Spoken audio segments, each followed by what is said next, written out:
Assalamualaikum warahmatullahi wabarakatuh. Izin memperkenalkan diri, nama saya Dede Alfayed, NPM 2021020052. Saya dari kelas B dengan Parodi Hukum Tata Negara. Di sini saya ingin membacakan makalah yaitu tentang menghadapi sakaratul maut. A. Pengertian sakaratul maut. Sakaratul maut merupakan kondisi pasien yang sedang menghadapi kematian yang memiliki berbagai hal dan harapan tertentu untuk meninggal. Kematian merupakan kondisi terhentinya pernapasan, nadi dan tekanan darah serta hilangnya respons terhadap stimulus eksternal. Ditandai dengan terhentinya aktivitas otak atau terhentinya fungsi jantung dan paru-paru secara menetap. Sakaratul maut dan kematian merupakan dua istilah yang sulit untuk dipisahkan serta merupakan suatu fenomena tersendiri.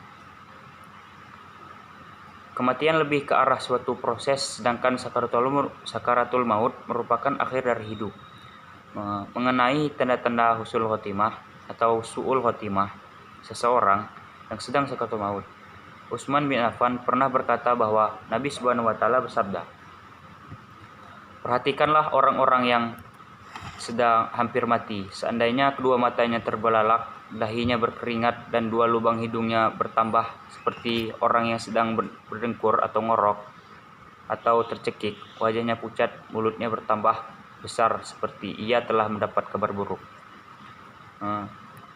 Adapun orang-orang mukmin yang sedang sakaratul maut, Nabi Subhanahu wa Ta'ala telah mengabarkannya dengan sabdanya, "Ketika menjelang roh orang mukmin dicabut, maka datanglah malaikat pencabut nyawa membawa kain sutra yang di dalamnya ada minyak kasturi dan sejambak bunga yang wangi. Kemudian roh orang mukmin itu dicabut dengan lemah lembut seperti mencabut rambut dari adonan tepung, lalu diserukan kepadanya, 'Wahai jiwa yang tenteram, kembalilah kepada Tuhanmu dalam keadaan ridho dan ridhoi, dan kembalilah kepada rahmat dan kasih sayang Allah.'" Gambaran tentang beratnya sakaratul maut dijelaskan dalam Al-Quran dan hadis. Kalau sekiranya kamu dapat melihat malaikat mencabut nyawa orang-orang kafir seraya memukul muka dan belakang mereka serta berkata, "Rasakan oleh siksa neraka yang membakar. Niscaya kamu akan merasa sangat nyeri." Quran Surat Al-Anfal ayat 50. Alangkah dahsyatnya maut, sedangkan para malaikat memukul dengan tangannya sambil berkata, "Keluarkanlah nyawamu.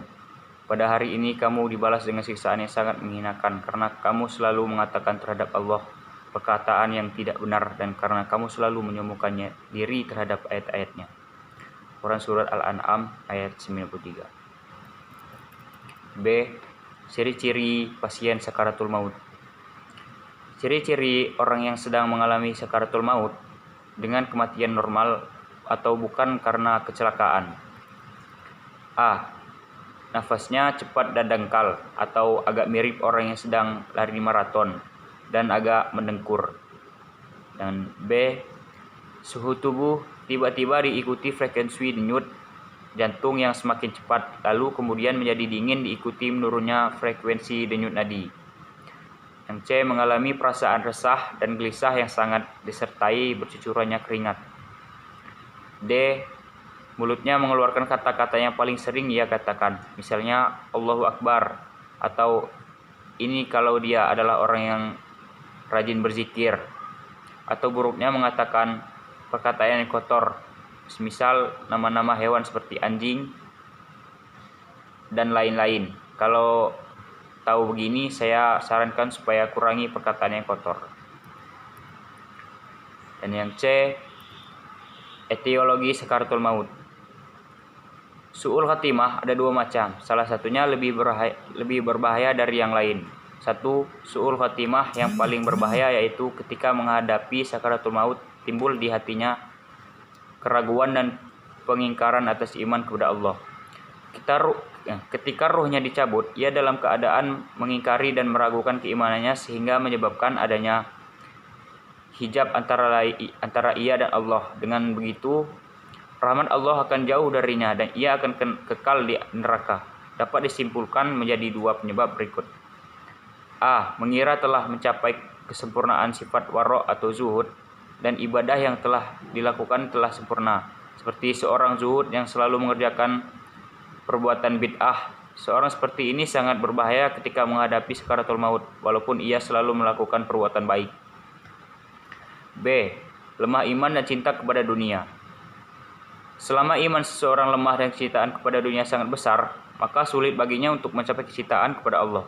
Selain itu, tidak ada upaya baginya untuk melawan godaan setan, sehingga mudah mengikuti keinginan syahwatnya, hingga akhirnya hati menjadi keras dan gelap dari cahaya ilahi. Dan keimanan apabila datang kepadanya sakaratul maut, maka ia akan tidak mencintai Allah. Apabila datang kepadanya sakaratul maut, maka ia semakin tidak mencintai Allah. Ia tidak menerima apabila ditakdirkan meninggal dunia. Ia tidak rela berpisah dengan dunia yang sangat ia cintainya. Ia menyalahkan Allah yang telah menakdirkan kematian kepadanya, dan akhirnya ia meninggal dunia dalam keadaan membenci Allah. Seumpama orang tua yang lebih mencintai harta daripada anaknya, ketika anak mengambil hartanya yang sangat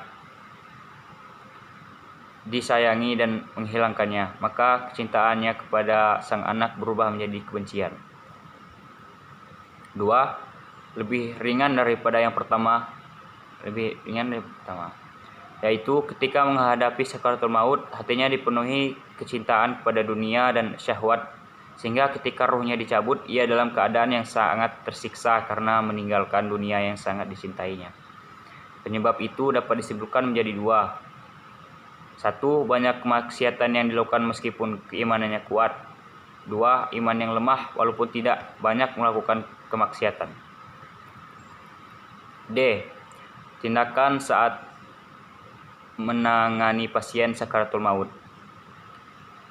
Melihat betapa sakitnya sakaratul maut, maka perawat harus melakukan upaya-upaya sebagai berikut. 1. Membimbing pasien agar berbaik sangka kepada Allah Subhanahu wa taala. Pada sakaratul maut, perawat harus membimbing agar berbaik sangka kepada Allah. Sebagaimana hadis yang diriwayatkan oleh Imam Muslim, yang sampai seorang dari kaummu mati kecuali dalam keadaan berbaik sangka kepada Allah. Selanjutnya, Allah berfirman dalam hadis qudsi, Aku ada pada sangka-sangka hambaku. Oleh karena itu, bersangkalah dalam hadis qudsi, Aku sangka pada hambaku. Selanjutnya, Ibnu Abbas berkata, apabila kamu melihat seseorang menghadapi maut, hiburlah dia supaya bersangka baik pada Tuhannya, dan akan berjumpa dengan Tuhannya itu. Selanjutnya, Ibnu Mas'ud berkata pada Tuhannya, demi Allah yang tak ada Tuhan selain Dia, seorang yang berhak sangka kepada Allah, maka Allah berikan sesuai dengan prasangkanya itu. Hal ini menunjukkan bahwa kebaikan apapun juga berada di tangannya. 2. Membasahi kerongkongan yang sedang sakaratul maut. Disunahkan bagi orang-orang yang hadir untuk membasahi kerongkongan orang yang sedang sakaratul maut tersebut dengan air atau minuman. Kemudian disunahkan juga untuk membasahi bibirnya dengan kapas yang telah diberi air, karena bisa saja kerongkongan kering karena rasa sakit yang menderanya, sehingga sulit untuk berbicara dan berkata-kata dengan air dan kapas tersebut. Setidaknya dapat merendam rasa sakit yang dialami orang yang mempermudah dirinya dan dalam mengucapkan 2 kalimat syahadat. 3. Mengajarkannya atau mengingatkannya untuk mengucapkan kalimat syahadat, yaitu La ilaha illallah Muhammad Rasulullah. Perawat muslim dalam mengajarkan atau mengingat kalimat La ilaha illallah dapat dilakukan pada pasien menjelang ajalnya, terutama saat pasien akan melepaskan nafasnya yang terakhir. Dalam keadaan yang seperti itu, peran perawat di samping memenuhi kebutuhan fisiknya juga harus memenuhi kebutuhan spiritual pasien muslim, agar diupayakan meninggal dalam keadaan husnul khotimah. Perawat membimbing pasien dengan meyakinkan atau membimbing dengan melafalkan secara berulang-ulang. Sebagaimana Rasulullah mengajarkan dalam hadis riwayat Muslim, yakinkanlah olehmu orang yang mati di antara kami dengan kalimat la ilaha illallah, karena sesungguhnya seseorang yang mengakhiri ucapannya dengan itu ketika matinya, maka itulah bekalnya. Sesungguhnya seseorang yang mengakhiri ucapannya dengan itu ketika matinya, maka itulah bekal menuju surga.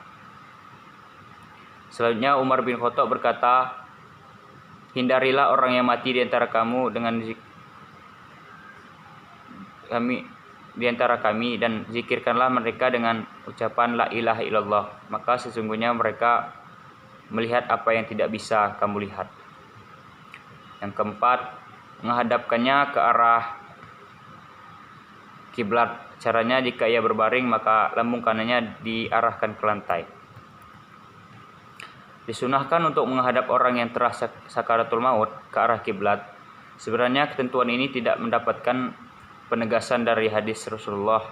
Hanya saja dalam beberapa atsor yang sahih disebutkan bahwa para salafus salih melakukan hal tersebut. Para ulama tersendiri telah menyebutkannya dua cara bagaimana menghadapi kiblat. Yang pertama, berbaring terlentang di atas punggungnya, dan yang kedua, mengarahkan bagian kanan tubuh orang yang tengah sakaratul maut menghadap ke kiblat.